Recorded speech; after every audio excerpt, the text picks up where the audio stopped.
ఒకసారి పార్వతీదేవి కైలాస పర్వతంపై తన భర్త మహాదేవుణ్ణి చూసి మృదువైన స్వరంతో ఇలా అడిగింది.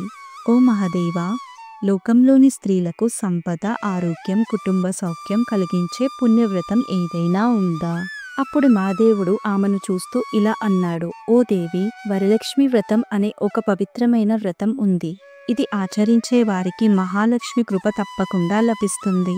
ఈ వ్రతాన్ని శ్రావణ మాస శుక్లపక్షంలో పౌర్ణమికి ముందు వచ్చే శుక్రవారం నాడు చేయాలి. ఈ రోజున లక్ష్మీదేవిని పూజిస్తే స్త్రీలకు అష్ట ఐశ్వర్యాలు, కుటుంబ సమృద్ధి లభిస్తాయి.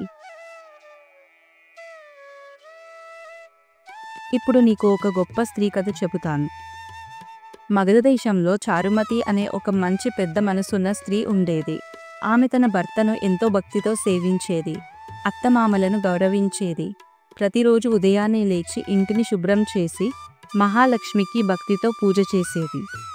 ఒక రాత్రి ఆమెకు ఒక స్వప్నం కలిగింది. ఆ స్వప్నంలో మహాలక్ష్మీదేవి స్వయంగా ప్రత్యక్షమై బంగారు కాంతులతో మెరిసిపోతూ ఇలా అనింది. ఓ చారుమతి, నీ భక్తి నన్ను ఎంతో ఆనందపరిచింది. ఇప్పుడు నీవు శ్రావణ మాసంలోని పౌర్ణమికి ముందు వచ్చే శుక్రవారం నాడు వరలక్ష్మి వ్రతం జరుపుకో. నన్ను కలుషంలో ప్రతిష్ఠించి పూజించు. నీ కోరికలన్నీ నెరవేరుతాయి.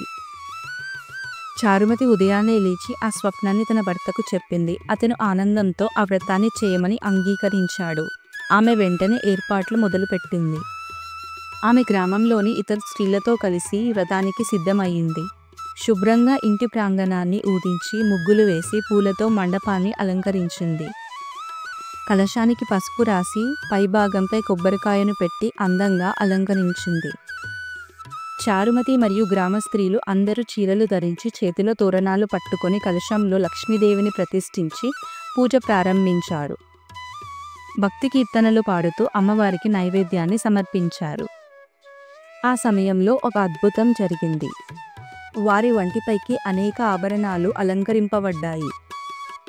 వారందరూ ఆనందంతో ఆశ్చర్యపోయారు. పూజ ముగిసిన తరువాత వారి ఇళ్లలో ధాన్యం, బంగారం, పట్టు వస్త్రాలు సంపదతో నిండిపోయాయి. లక్ష్మీదేవి కృప స్పష్టంగా కనిపించింది. చారుమతి ప్రసాదాన్ని బ్రాహ్మణులకు, కుటుంబ సభ్యులకు పంచి వ్రతాన్ని ముగించింది. అప్పటి నుండి గ్రామంలోని అన్ని వర్గాల మహిళలు ఈ వ్రతాన్ని చేయడం ప్రారంభించారు. శివుడు చివరిగా పార్వతీదేవితో ఇలా అన్నారు. ఈ వ్రతాన్ని భక్తితో చేసే ప్రతి స్త్రీకి ఆయుష్, ఆరోగ్యం, సంపద, శాంతి లభిస్తుంది. మహాలక్ష్మి సాక్షాత్తు వారిని ఆశీర్వదిస్తుంది. ఇలా వరలక్ష్మి వ్రతం చారుమతి కథతో ప్రారంభమై ఈ రోజుకు కూడా అనేక కుటుంబాల్లో జరపబడుతుంది. భర్త ఆరోగ్యం కోసం, ఐశ్వర్యం కోసం, కుటుంబ సంక్షేమం కోసం ఈ వ్రతాన్ని మహిళలు గౌరవంగా ఆచరిస్తున్నారు. అందరికీ వరలక్ష్మి వ్రత శుభాకాంక్షలు. ఈ వీడియో మీకు నచ్చినట్లయితే ఈ వీడియోని లైక్ చేయండి, షేర్ చేయండి, ఛానల్ని సబ్స్క్రైబ్ చేయండి. మరో మంచి వీడియోతో మీ ముందుంటాను.